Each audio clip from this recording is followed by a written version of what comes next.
Now it is told that Arle made the dwarves even as they still are, stubborn and able to endure the hardships of the world more than any other of the speaking peoples. For they were to come in a time when Melkor held dominion over much of Arda. But fearing the other Vala would condemn his work, Arle labored in secret. But everything he did was known to Iluvatar.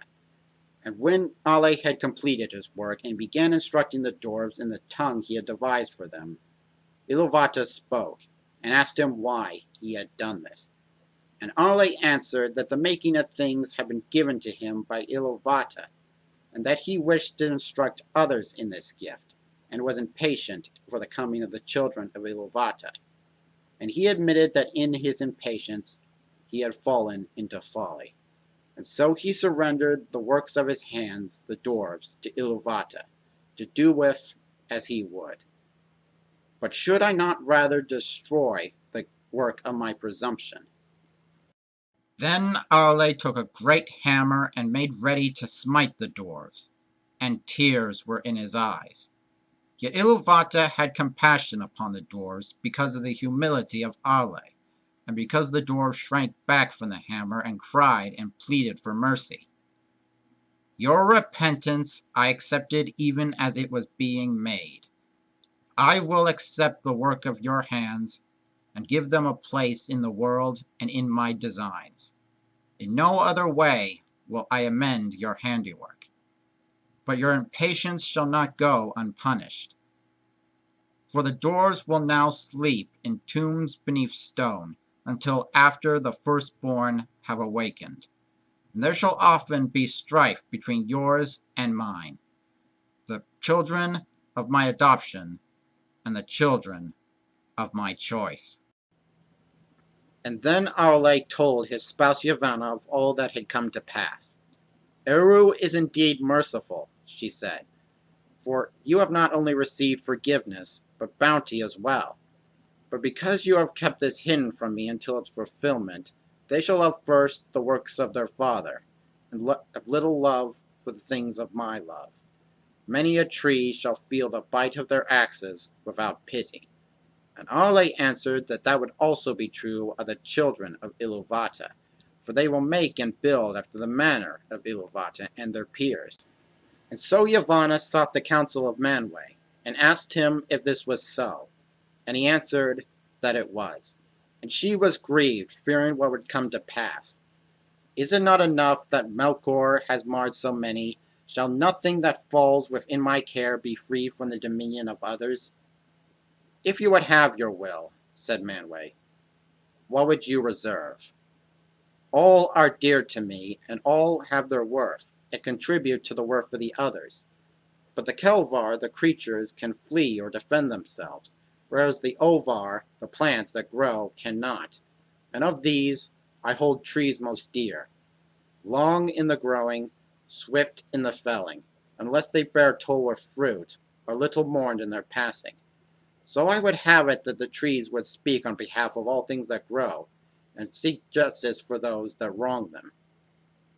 This is a strange thought, said Manwë. But it was in the song, answered Yavanna. And then Manwë took leave of her, and Iluvatar showed more clearly to him the song of the Ainur than he ever remembered. Then Manwë returned to Yavanna, and told her that when the firstborn were yet young, that spirits of the mire would go and dwell within the Kelvar and the Ovar. They would appear as great birds of prey, resting in the mountains of Arle. But within the woods of Yavanna would dwell the shepherds of the trees. Then Yavanna was glad, and she returned to Arle. Eru is indeed merciful, she said.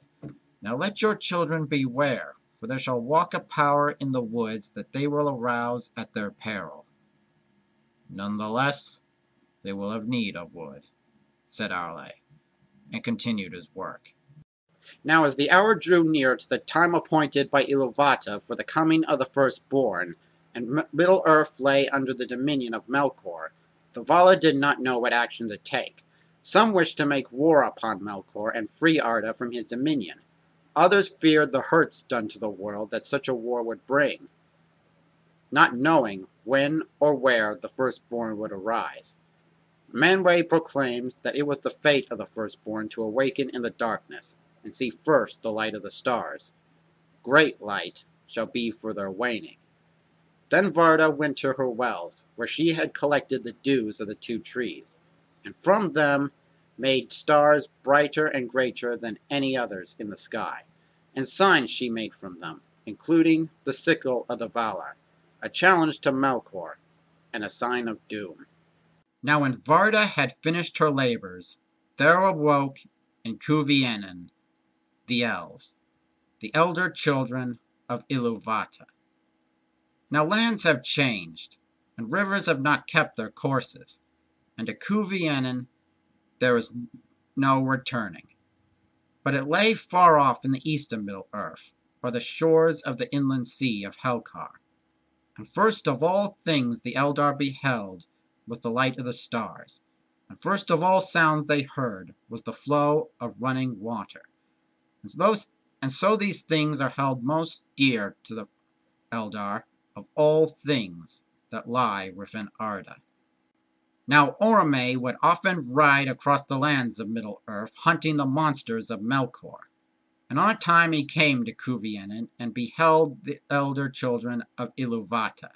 And he looked with wonder upon the children, of whom he and the other Ainur had long awaited. But many fled or hid themselves at his coming, and this was the doing of Melkor.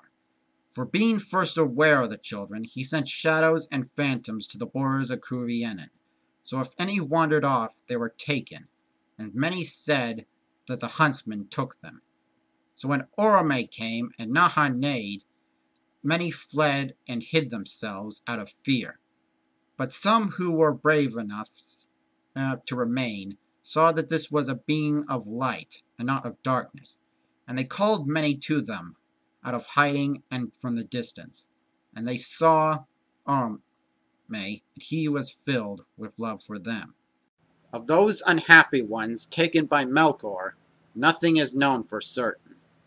But this is held true by all the elves in later ages, that before Utumno was broken, they were taken to its pits. There, through dark arts of slow torture, Melkor bred the hideous race of the orcs, in mockery of the children of Ilúvatar. For though the orcs lived and multiplied after the manner of the children, nothing could Melkor make since his rebellion in the Ainulindala, only corrupt and destroy. And deep in their hearts the orcs loathed the master whom they served, the maker only of their misery. This may well be the most vilest of all the deeds of Melkor, and the most hateful to Ilúvatar. But the other Valar, hearing the tidings that Orome brought, made ready to overthrow the power of Melkor, and free Middle-earth from his dominion.